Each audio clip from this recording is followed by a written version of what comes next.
It looks like Poppy has officially announced her Constantly Nowhere Summer 2026 North American Tour. Now it's the standard North American Tour where it's basically just all United States dates. And then there's a couple of Canada dates thrown in there. But the real headline here for me is Landmarks is coming back to the United freaking States. And I'm so happy. Landmarks is one of the best live performing bands out there. And they are blowing up over in Europe. But they haven't really made it over here into the live scene so much in the United States. They finally made their last headlining, or not headlining, their last festival appearance in 2025 for the States. They were at Louder Than Life, which I was at, and I finally got to see them live. And let me just tell you, they're the best live performing band out there right now. If you listen to any of their music and then you go see them live, you will understand what I mean. But also for support, you'll have 1,000 Below. I'm not that familiar with 1,000 Below, honestly. They have a couple albums out as they released an album last year. But Poppy is the main headliner here, and she released Empty Hands this year, which is honestly a pretty solid album. It's a lot like her album in 2024, Negative Spaces. Obviously, since Jordan Fish and her started collaborating together, she's kind of blown up and had that Jordan Fish effect.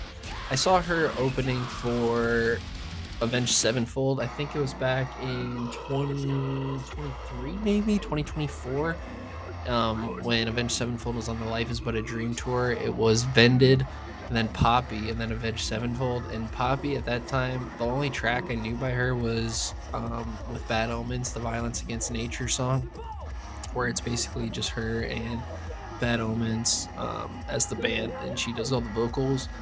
And the rest of her set was pretty empty, and I didn't know any of the other songs. But now I feel like um, after her last two albums, she can have a full set list. And I remember her saying that in an interview where she was kind of looking to build a live set list out. So now that she has two full albums, two solid metal albums out now, she will definitely have a good set list to put out. And I think her teaming up with Jordan Fish was probably the best move for her career if she was looking to get into the metal scene more and more. For me, though, let's be honest, this is all about Landmarks. They will be touring with them, and they had their album come out in 2025, The Darkest Place I've Ever Been. And that was my album of the year last year, so I have really high praise for Landmarks. Poppy seeing her live only once back when she had one song that I know. I wasn't super stoked seeing that performance, but like I said, I only knew one of the songs, and she is completely evolved and she completely improves and changes her sound year after year, so it's kind of hard to tell. She has been blowing up lately, though, with that single with Amy Lee and Spirit Box's Courtney LaPlante. And it's kind of just women blowing up in metal, which is good to see.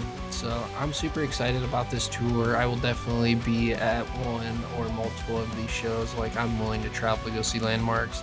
I believe they're going to be at a couple of festival stops. It looks like maybe Incarceration, but we'll have to see. Anyways, let me know which show you're planning to check out on this tour and which band you're most excited to see. If you watched this long in the video, I appreciate you as always, and I'll see you in the next one.